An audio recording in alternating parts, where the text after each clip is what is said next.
California girl who is an Aries. When's your birthday again? April 11th. April 11th. I got your chart too. I'm going to read your chart.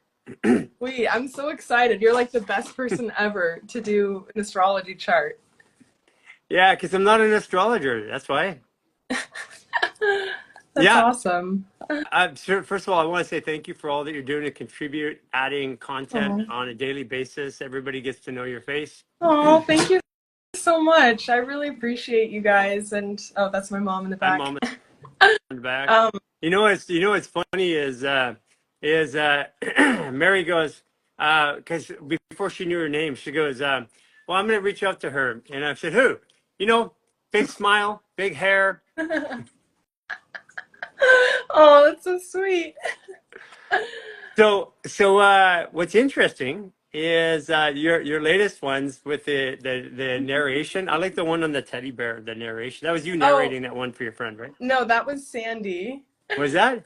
That was Yeah, funny. Wasn't that you narrating? no, that was her. Oh yeah.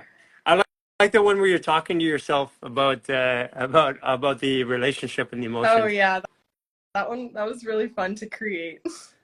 So how long have you been doing fashion maneuvers? I started in like, I started doing it regularly in July. So a little over Wow. 6 months. What's changed for you?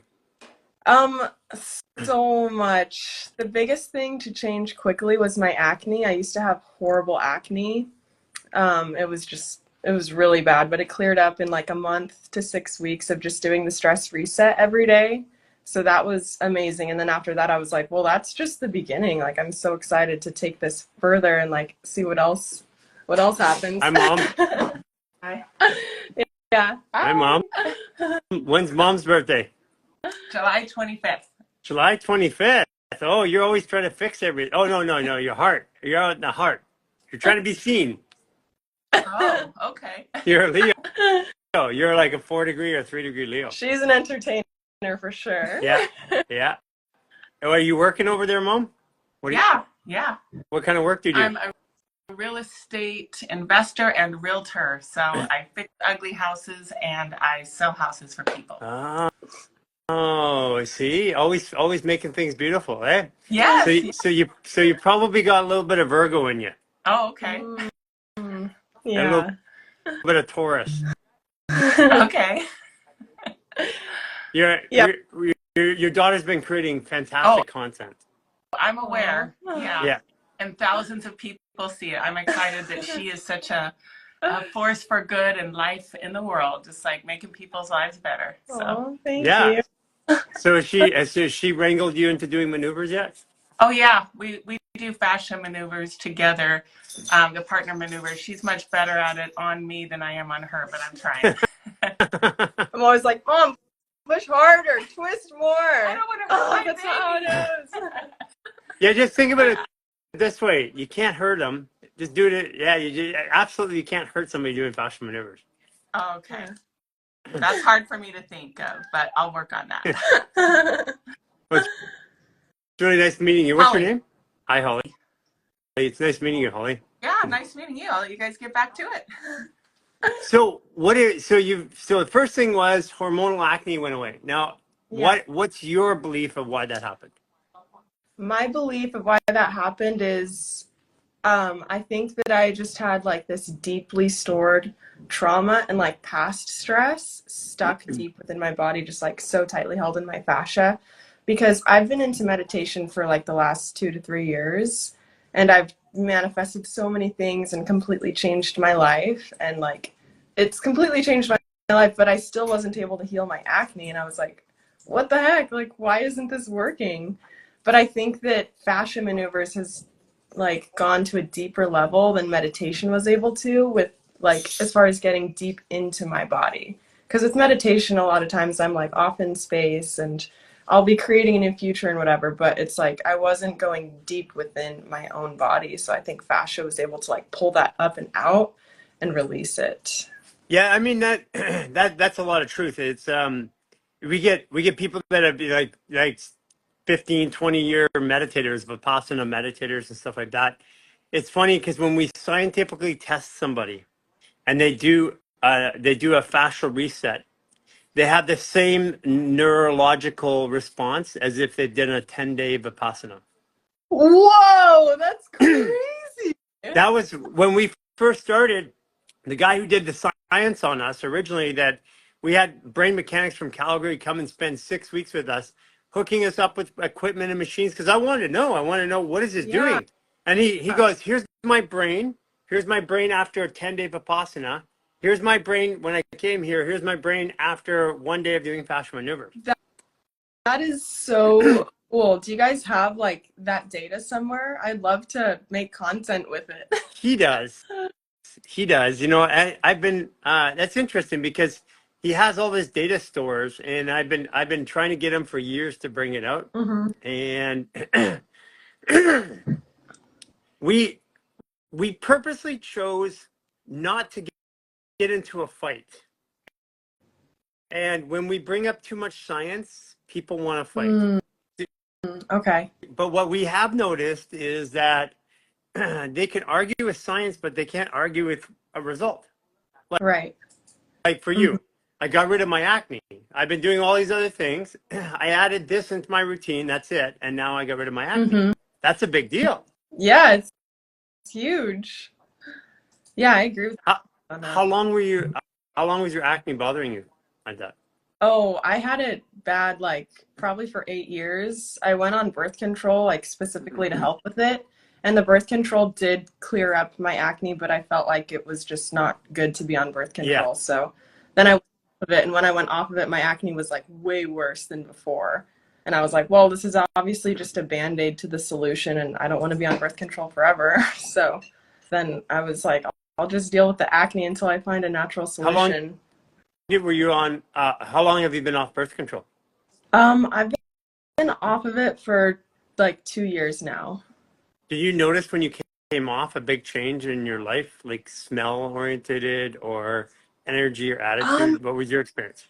that's interesting you say that. I never thought about the correlation, but my sense of smell is super strong, and I Yeah. didn't notice it being really strong before. Yeah, it's because it changes. Like the way a woman knows who a good mate is for them is actually through smell. Hmm, interesting. So our organs have the highest density of olfactory nerves of any kind of nerve as olfactory nerves, which highly densely sound, smell, taste are really impact the organs or the emotions, right?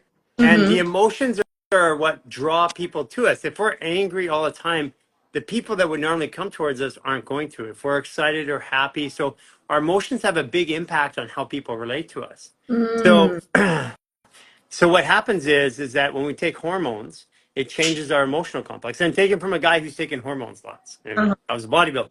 Yeah, I know this. I know this for true. And so what happens a lot of times when we're helping women from the clinical side get off of birth control, first thing that happens is I'd say about a third of the time they go, I can't stand my partner now.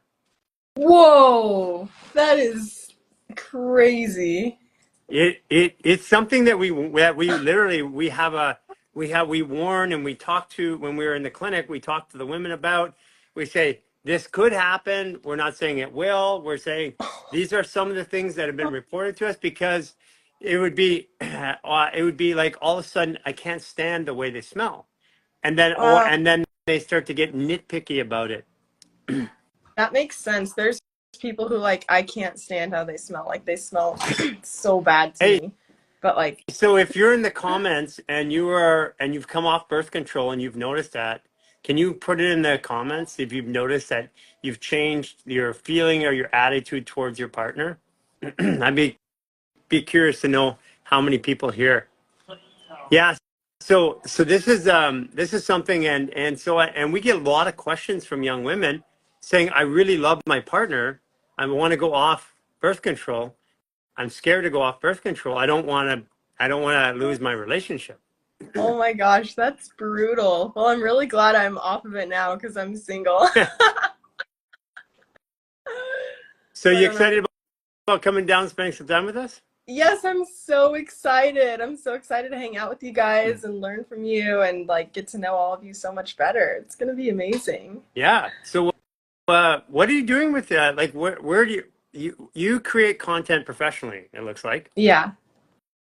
So what was the drive to do that, and is that what you want to do in your life? Yeah, that's what I want to do. Like, my biggest passion is helping people heal themselves and helping people change their lives.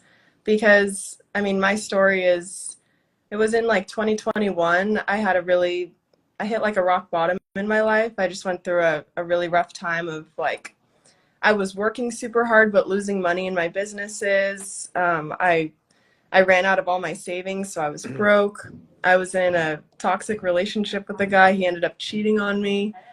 I didn't have any good friends. I hated where I lived. Just like everything was super bad. And up until that point, I had always like worked super hard. I had always done everything that like you're supposed to do, but obviously it wasn't working. So then I got into meditation and Dr. Joe Dispenza and like started meditating every day and completely changed my life within a couple months. And then since then, I've just been obsessed with the subconscious mind because that's the only thing that had changed for me was like reprogramming my subconscious mind and my subconscious beliefs. So now I just want to help other people do the same thing. Like whether they're going through a dark night of the soul or not, it's like wherever you're at, you can create a better life for So what yourself. So I just want do you consider to be the subconscious mind now? I think it's the body Yeah, and the fact. yeah. The actual, if you're to think about it from a switch flip, we say that children become conscious at 12 years old for females and 13 for male. That's a bar mitzvah, bat mitzvah. That's actually a legal definition. That's when they're considered to be, you can start trying them as an adult in a court after that age, but before that age, they're considered to be not conscious. Wow. But the other way around it is they're actually programmed at that age. And in ancient societies, the elders, grandparents would go play with the children, but not just to play with them. The elders would go with the intent to learn from the children. So Wow. consciousness maybe was when we were children, and unconsciousness is when we are Whoa. adults. Oh, yeah. And That's so so adults are defined by one of the definitions is the ability to rationalize and use and all this, which is conscious thought, we say. But really, that is unconscious true. because conscious thought doesn't have rules and procedures and doesn't have limitations and doesn't have restrictions or limiting beliefs. Right. So Oh, what we think is our consciousness is really our unconsciousness. That means our subconscious is our consciousness, and the brain is just a processing unit that puts all those parts together so that you can see it. wow. That is so. I love the way you explain it. It makes so much sense. That's where I mean, when I look at Joe and Bruce Lipton and all these guys, there's a lot of I digested a lot of their content as I was going through my journey, but then I found that it always stopped somewhere. And where it stopped for me was the body, because it doesn't matter what I do up here. If Yeah. I'm trying to quiet this, what is this doing? It's telling me that there's something going on here. So if I reduce what's Yeah. going on here, then this is automatically quiet. You're so right. And I've noticed that when I do fascia maneuvers, it's like after a few minutes, my mind is instantly so zen. And it's like, whoa, I can work so long in a meditation to get to this place, but fascia takes me there really fast. Right. Because what the job of the brain is to identify patterns and resolve them. Like we glorify the brain, but the truth is the job of the brain is simply to identify a pattern and resolve it. And so one of a pattern is like an emotion. I got a big emotion, fear. The brain seeks right away to explain why that fear is there. In the explanation, the fear drops by 50 to 70%, the feeling. So the brain Wow. looks to get that satiation or that narrative to explain it as fast as possible.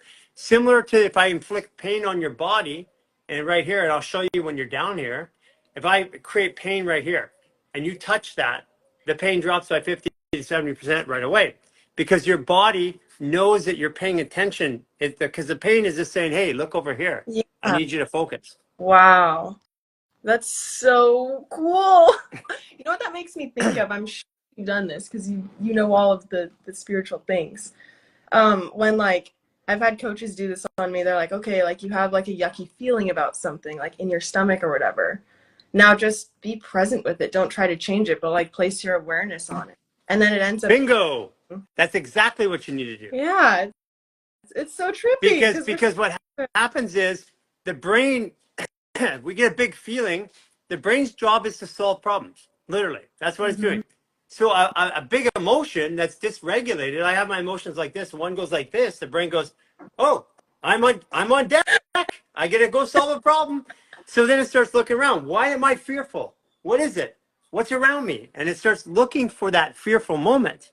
And if it can't find it, its job is to diagnose the problem, find the answer. And if it can't find the answer, it will go back in the memory bank and say, okay, what have I been afraid of before?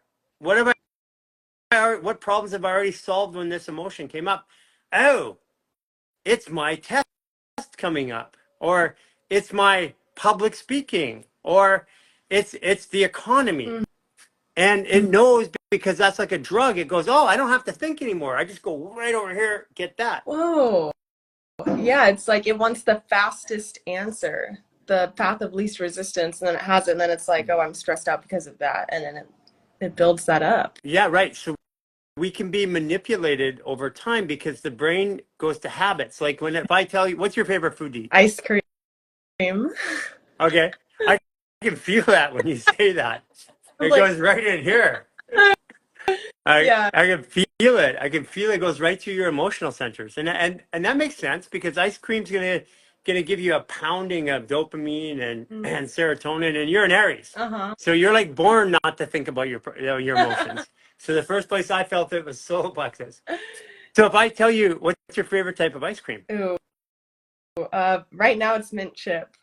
Mint chip. Oh, I love mint chip. So when was the last time you had mint chip ice cream? Last night. Last night. And what is it that you like about mint chip? Mm, it tastes delicious. Like, you know what it is? I can't think about anything else. I'm just like, wow, this tastes so good. When was the first time you had mint chip? As a kid, Yeah, when? I'm getting this image of being at my grandparents' house. Bingo. So what was and what was happening at your grandparents' house? We were having dessert and they were like, "Oh, what ice cream do you want?" And I was like, "I don't know, what do you have?" And my grandpa was like, "Oh, well, I love mint chip. Here's mint chip." And I was like, And, "Okay, yay." and what was happening around that? Was it a happy time? Um, I'm feeling like feelings of Right. stress. Like there was Right.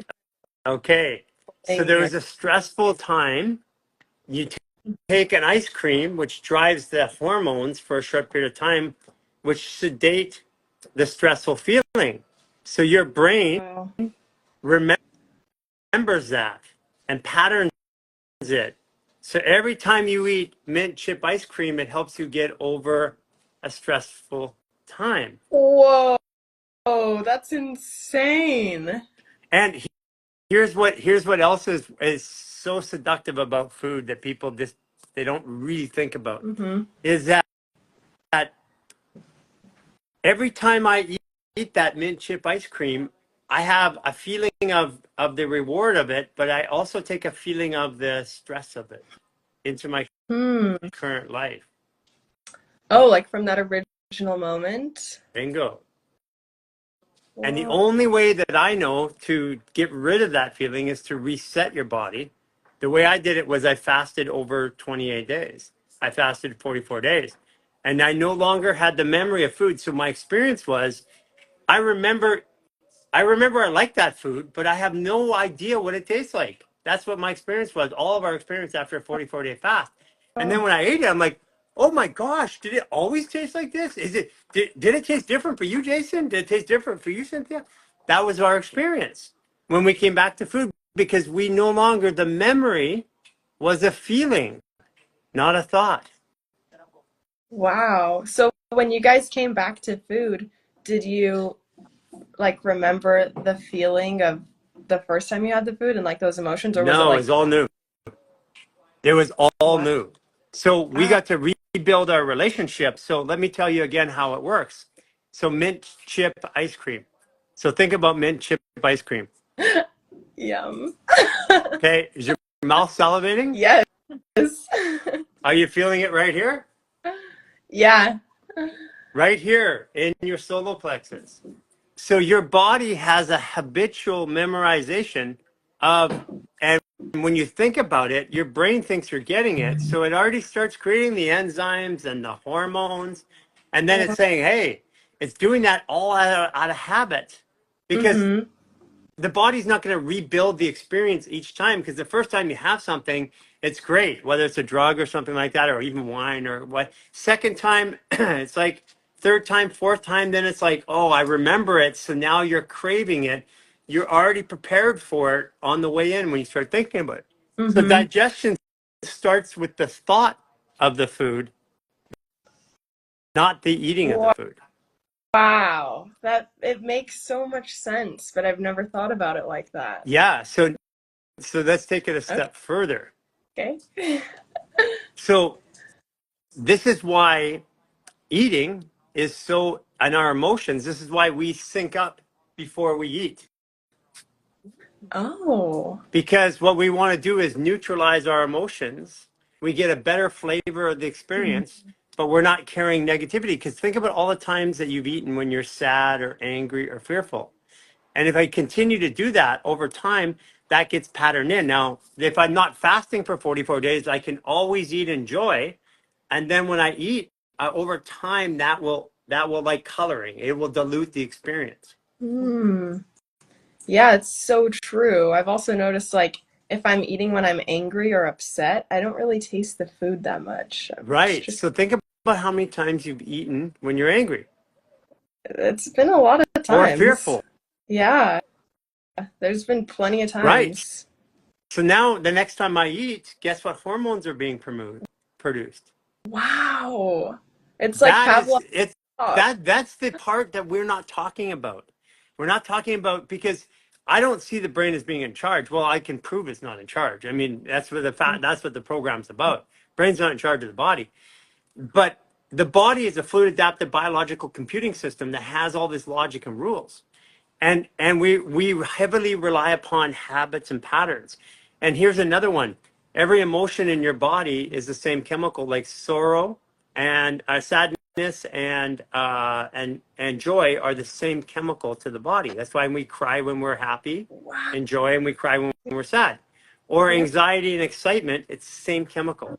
Or anger or compassion, it's the same chemical. So what is the differentiator? It's my perception. Hmm. So, but if So my perception can be hijacked out of stress, so if I'm in stress, when that chemical presents itself, I might feel anxious. Like a lot of people feel anxious now, but if they have nothing to feel anxious about, maybe it's excitement. interesting. So I'm gonna assume the best way you would suggest to flip that, like if you're feeling anxious and you'd prefer to feel excited, is to do fashion maneuvers, like in that moment. Correct. Exactly at the moment it happens. Just like when you eat the food, you save the hormone. If I Uh-huh. do a fascial maneuver, I change my relationship with the experience instantaneously, because the fascial maneuver drops the stress. We reduce, increase oxytocin, serotonin, dopamine, testosterone, estrogen, estradiol, all go up as the stress goes down. Now I have a more positive version of that experience. If I repeat that over time, that's why I say to people, doing fascial maneuvers an hour a day is going to be great, but doing it 3 times a day for 20 minutes, it's going to be greater, because your Mm. overall stress experience is down. Or if you only had the time to do 3 maneuvers a day, it would be technically better to do one in the morning, one in the afternoon, one in the evening. Wow. It makes so much sense because you're flipping it as the stress comes up in your body. Yeah. You know what happens when things make sense? What? You make dollars. That's right. Let's make some money. So, so, so you have all this stuff going on we've got all these experiences, and the majority of them are habitual. And what's happening is the habit sometimes is so far back in time we don't even recognize it. Like when I asked you about the mint chocolate chip ice cream, and it goes back, but you remember how good it tastes, but then you remember, oh, it was stressful. Yeah. Okay, That's so let's do an okay. exercise. Okay, go back to that exact time. Can you Okay. picture where you were? Mm-hmm. Where was your grandfather, on your right or your left? He was on my left. He's on your left. Okay, he says to you, you asked what kind of ice cream there was, and what did Mm-hmm. he say? He said we got mint chip and vanilla. And chip and vanilla. Okay, feel the stress that was there. Where do you feel it in your body? I feel it like in my stomach, really my whole torso. Yeah, stomach, torso, down the front of your legs too, right? Yeah. Really like my whole body is pretty tense. Okay. Okay, say, thank you, body, for allowing me to feel this pain and trauma. Thank you, body, for allowing me to feel this pain and I, trauma. I no longer want to feel this pain or trauma in my body. I no longer want to feel this pain or trauma in my body. I no longer need to hold this experience to protect me or inform I me. no longer need to hold this experience to Or protect me or inform me. inform me. I'm letting go of all of the negative aspects of this experience. I'm letting go of all of the negative aspects of this experience. I'm taking all the positive aspects of this experience I'm thanking all the positive aspects of this experience and integrating them into my body now. and integrating them into my body now. Thank you, Grandpa. Thank you, Grandpa. Thank you, body. Thank you, body. I'm transforming this now. I'm transforming this now. Okay, now open your eyes. Look around the room. Tell me what's different. There's so much light. It's so bright. I'm like blinded. Isn't that crazy? Yeah. At the Hey, end, do you have mint chocolate chip ice cream right now? no, I finished it last night. Because I would love to see your face when you eat it again. Oh, I'll take a video next time. Take a video. My guess is something changed. Yeah. Something definitely changed. That was crazy. Right. So Yeah. Wow. you have a physiological change in your body. What about your torso and your legs? Yeah, it all feels like kind of fuzzy. Like, bzz, bzz, like it's Yeah. a little, it's like So good. what you did is you went back and you gave your body, you acknowledged the emotion, and rather than you sat in the emotion, and rather than sedating it artificially with food, you processed the emotion. Wow. Wow, that's so powerful. I'm gonna have to do this with all the ice cream flavors. Ice cream. Isn't that crazy? Yeah, it's so cool. Thank you for doing that with me. I really appreciate that. Well, this is going to help a lot of people. I mean, I want people to understand or understand. I don't want them to stand under me. I want them to, inside of them, I want them to stand for themselves and recognize that their body is a programmable machine. And the Mm. pain and the pain is their friend. Pain is their friend. Pain is what tells us where to go. Pain is the most powerful part of the human experience that we're taught to fear. And if I fear something, I'm going to push it away. If I don't fear it, I'm going to have a great experience with it. Mm. And and over time, we have been programmed without even knowing we've been programmed. Yeah. So what else would you want people to know about fear? Because you're saying, or not fear, pain, because you're saying it's like one of the best things ever. But Yeah, pain's relative. So let me tell you, I'll tell you a personal story, okay? So 20 years trying to get out of pain, $2.5 million, still constantly in pain and discomfort. Get involved. I started becoming a practitioner. Now I could get myself out of pain daily, but I had to do it more often over time. But I'm out of pain. I'm out of pain for years. Like I'm feeling good. Like I really am feeling good. Mhm. 2019, I started 2018, I discovered this new way of working with fascia. Everything started opening up. I started having crazy experiences and like psychic type thoughts. Like I never considered myself to be psychic, and all of a sudden I'm like, oh, I'm having visions and having downloads and stuff like that. Wow. 2019, around May, my hands, I work with my hands. I have 52 practitioners, but I do 150 consultations a month to feed that machine, to make Wow. sure that people can come in. And that's 150 hours just in consultations. Every Wow. just to make sure the machine works, because if I wasn't feeding the machine, all of those practitioners weren't able to work because they couldn't feed themselves. So my hands are really important. So one day my hands go into pain, and it's like cervical pain. If you get it, if you have a compression in your neck, you get nerve pain, burning sensation in your Mhm. fingers. And I'm getting my chiropractors to adjust it. Nothing's happening. Get my craniopathist. I go get X-rays and scans and MRIs. Nothing's there. There's nothing to fix, and my hands are getting worse and worse. At the point where I'm at nighttime, and I would sit up. I'd sit up for 15 minutes, or lay asleep for 15 minutes on a pillow like this, sitting up, and then I'd wake up, and then for 45 minutes I had to move around, move my hands to get back to sleep for 15 minutes. I'm not getting any sleep. A week's gone by, 2 weeks have gone by. I'm angry at my practitioners. I'm getting more and more frustrated. I'm angry at my body.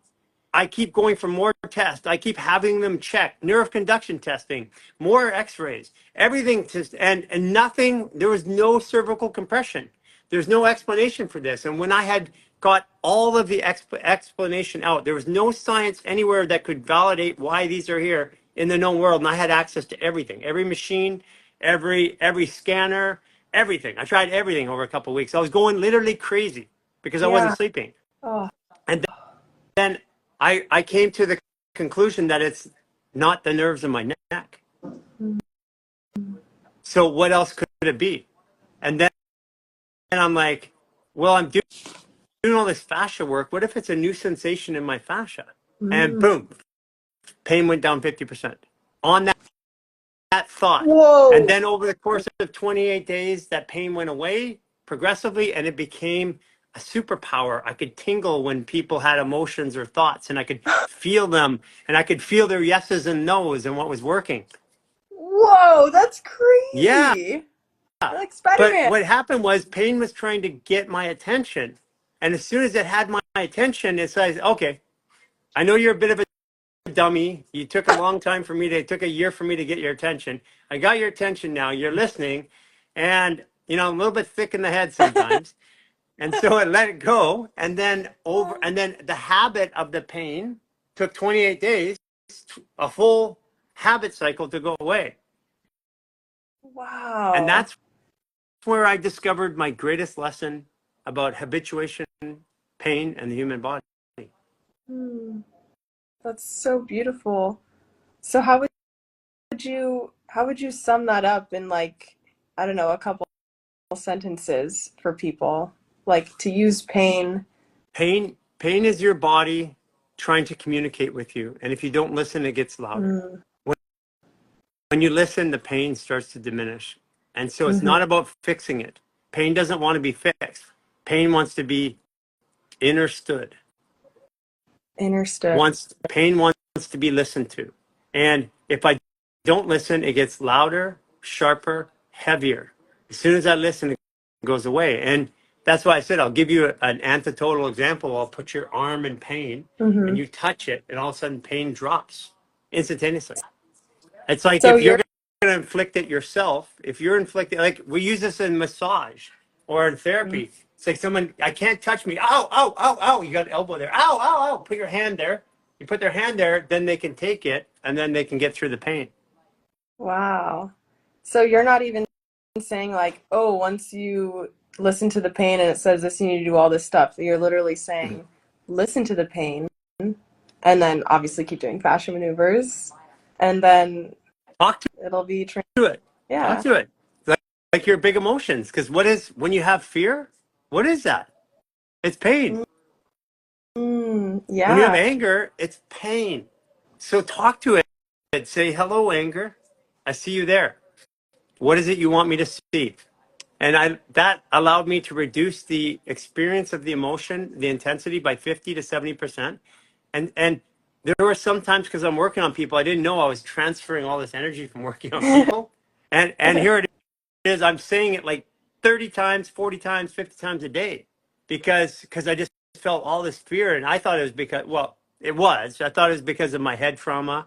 I thought it was because of coming out of prison. I thought it was because of the pain in my life and my divorce and my kids and the things. All those things are true. So I just kept talking to my emotions, and eventually, bit by bit by bit, they calmed down. Wow. That's incredible. You're so inspiring, Garry. You're such a light to the world. Thank you so much for everything that you do and everything that you share. It's so incredible. Like you really touch my heart. And I know you do that for a lot of people. Yeah, and I really appreciate you for sharing. You made this your mission to share with people, and and because you had a personal experience, and you're such a bright light. Oh, I always love your videos. thank you so much. I really appreciate it. So we're gonna see you here. How long? In like a few Couple weeks. weeks, eh? February, Yeah, yeah. we'll have some fun. I'll teach you the real Yay! secrets. I'm so excited. It's gonna be awesome. Thanks so much for letting me come Yeah, down there. it's gonna be fun.